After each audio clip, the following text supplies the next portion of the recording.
Assalamualaikum warahmatullahi wabarakatuh. Teman-teman, teman inspirasi Safa, pasti teman-teman tahu tentang jamur.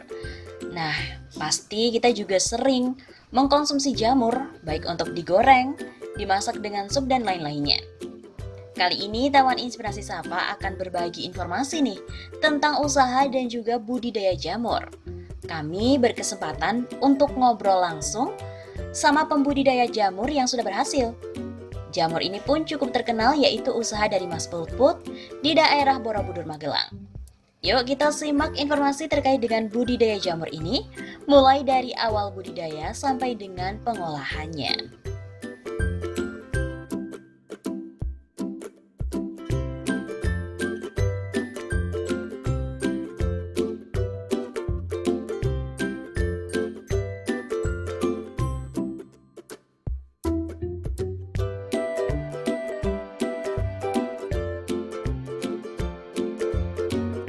Puput Sutiyoko, usaha saya itu di sini budidaya dan pengolahan jamur. Jadi di sini ada budidaya jamur tiram, jamur kuping, dan jamur lingsi. Ada juga jamur tiram coklat, kayak seperti itu. Alamatnya di Dusun Juwahan, Desa Wanurejo, Kecamatan Borobudur, tepat Kabupaten Magelang. Tepatnya di sebelah selatan candi.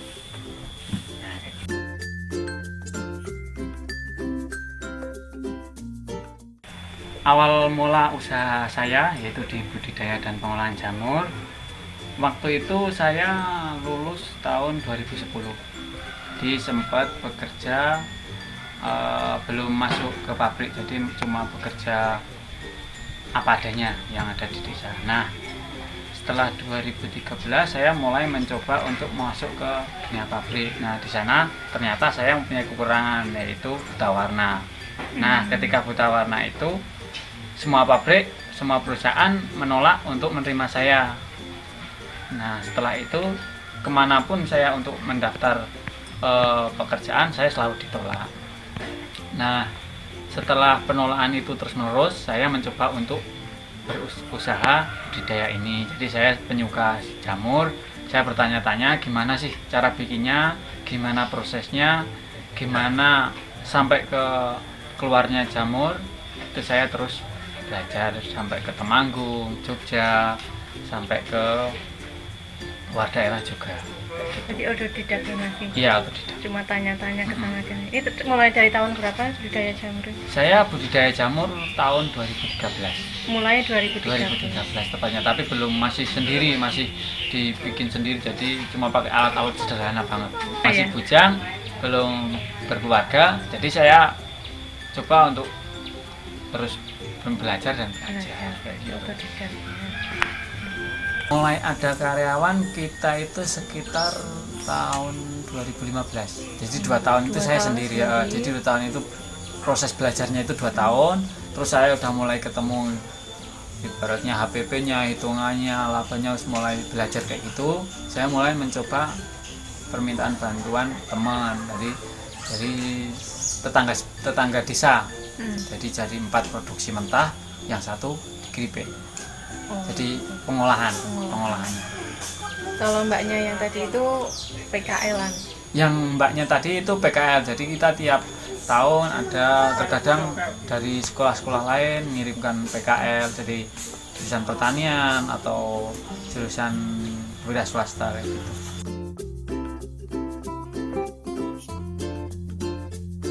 Jadi proses awal budidaya dan pengolahan jamur yaitu seperti tadi yang saya jelaskan. Pertama adalah serbuk kayu, jadi limbah kayu gergaji itu limbah utamanya, terus dedak, terus kapur. Jadi ketiga bahan itu dicampur dan mempunyai komposisinya masing-masing. Jadi 100%-nya itu serbuk kayu, 10%-nya itu dedak atau bekatul, dan 1%-nya kapur.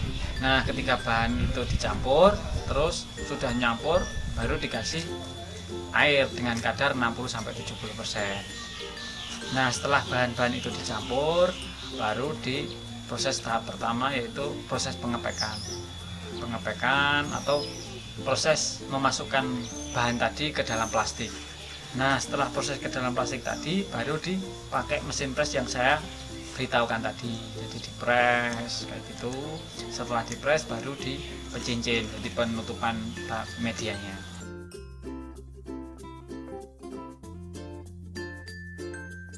Setelah proses penyincinan, kemudian tahap kedua adalah proses pengesterilisasi. Jadi sterilisasi itu berguna untuk mematikan jamur atau senyawa-senyawa yang ada di serbuk kayu tadi.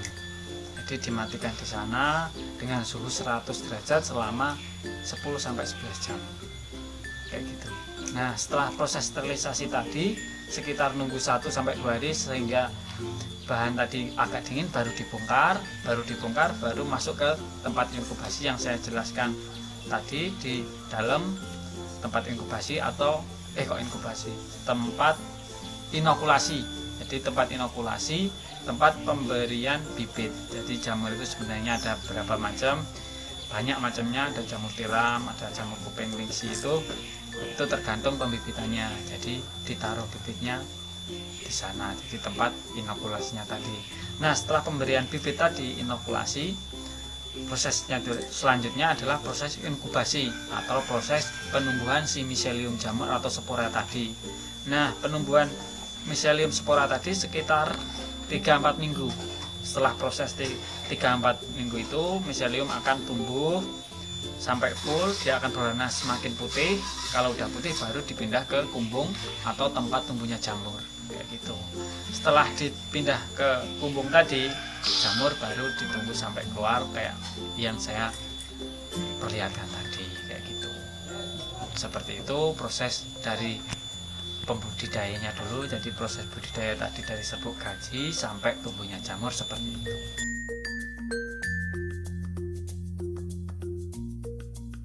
Jadi untuk kendala di budidaya jamur ini adalah pertama itu suhu. Jadi jamur itu membutuhkan suhu atau ruangan yang lembab. Jadi jika musim kemarau tiba, nah itu adalah kayak kita harus ngasih solusi biar ruangan itu tetap lembab dan agak di bawah 30 derajat. Jadi kadang disiram, lantainya disiram, kadang penyemprotan yang selalu, jadi tiap hari kita lakukan penyiraman kayak gitu. Jadi kendalanya itu musim.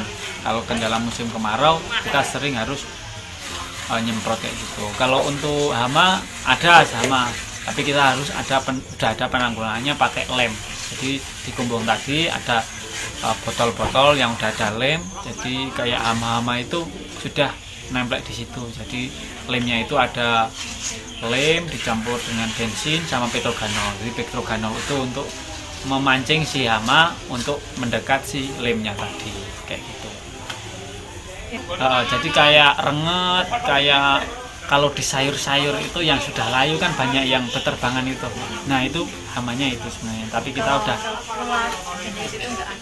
ulat sebenarnya kalau ulat ada, tapi tergantung kumbung juga. Jadi kalau kumbung itu dijaga agar bersih, jadi bersih, disapu, itu pasti dihindari. Tapi kalau udah terlanjur kena hama itu ya kita paling jamur itu kita petik semua bersih, baru diganti disemprot apa itu penghilang hama ya, pestisida. Tapi harus jamur harus dibersihin dulu. Tapi kan lebih baik mencegah. Jadi pencegahannya tadi tapi kalau udah terlanjur kayak gitu kita udah ada pencegahannya. Jadi obatnya ya pakai pestisida, tapi ada syaratnya jamur harus dipetik semua.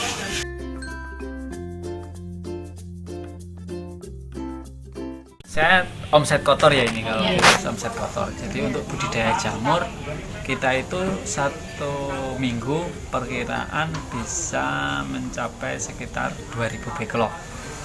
2000 backlog. Jadi kalau 2000 backlog itu kita jual satu bijinya Rp2.000.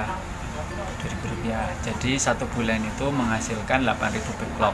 Jadi untuk kotornya, untuk penjualan backlognya itu kita sekitaran 16-an juta dari penjualan backlog itu dari kotor. Jadi untuk masih dipotong gaji karyawan, bahan baku dan lain-lain itu sekitar 60-70%-nya.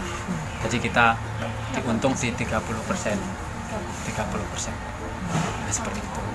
Itu dari penjualan backlog. Jadi kalau untuk penumbuhan si jamur. Kalau penumbuhan si jamur, seandainya tadi log tadi 8.000 itu dimasukkan ke kandang, selama 3 bulan. Jadi satu backlog itu menghasilkan 3-4 ton jamur. 3-4 ton jamur. Jadi 1.000 itu menghasilkan 3-4 kintal. Jadi kalau 3 kintal dikali 8 itu sekitaran 24 ya Pak. 24-an kintal. Jadi 1 kilonya itu 10.000, itu menghasilkan 24 juta. Tapi selama 3 bulan. Itu penghasilan dari si keluarnya jamur. Gitu. Jadi kita juga ada penjualan di benih bibit jamur, yaitu jika tadi petani kita udah mulai belajar berbudidaya atau sudah belajar cara bikinnya backlog, kita menjual bibitnya jamur. Jadi bibit kita masih skala kecil, paling enggak 1 bulan itu kita keluar 400 biji backlog, 400 benih. Jadi 1 benih itu Rp5.000. Jadi sekitaran berapa itu Mbak? 2 jutaan. Untuk masukan 2 jutaan dari benih. Nah, untuk keripik itu kita sekitaran 1 minggu rata-rata sekitaran 150 sampai 200-an pack. Jadi 1 pack itu harganya kan, kalau di sini kan sering kunjungan Bu. Jadi kalau satu pack itu dihargai 25.000, 100 packnya itu berarti 2,5 juta, 2,5 juta, ya sekitaran hampir 10 sampai 15 juta. Itu masih kotor, belum dipotong. Jadi untuk keripik 10 sampai 15 juta, tapi dengan biaya produksinya sekitaran 70-80%.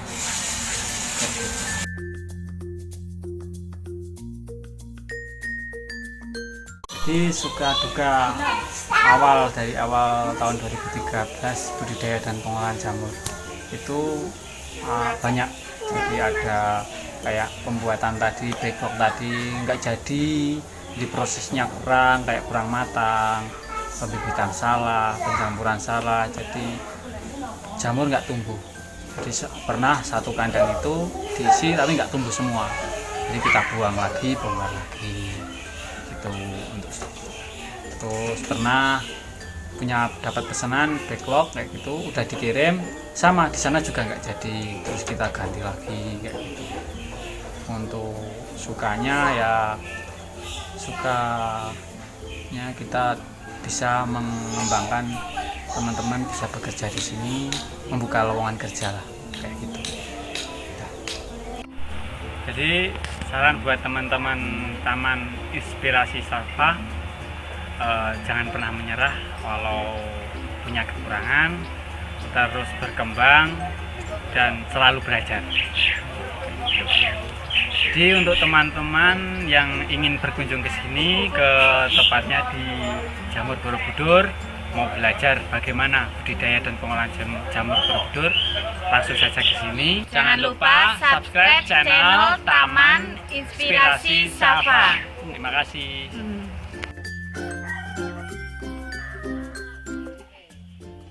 Itu tadi teman-teman seputar budidaya jamur ini. Untuk pengolahan dari jamur serta limbah-limbahnya bakalan kita bahas di next episode. Dan juga termasuk pembahasan tentang bibit dari jamur. Semoga informasi tadi bermanfaat buat teman-teman yang akan memulai usaha, apalagi memulai usaha budidaya jamur. Cukup mudah pastinya. Jangan lupa untuk selalu menyertai aktivitas kita untuk berdoa kepada Allah Subhanahu wa Ta'ala agar teman-teman selalu mendapatkan berkah dan juga ridho darinya. Jangan lupa untuk like, share, komen, dan subscribe biar teman-teman gak ketinggalan video-video yang bermanfaat lainnya dari Taman Inspirasi Safa. Wassalamualaikum warahmatullahi wabarakatuh.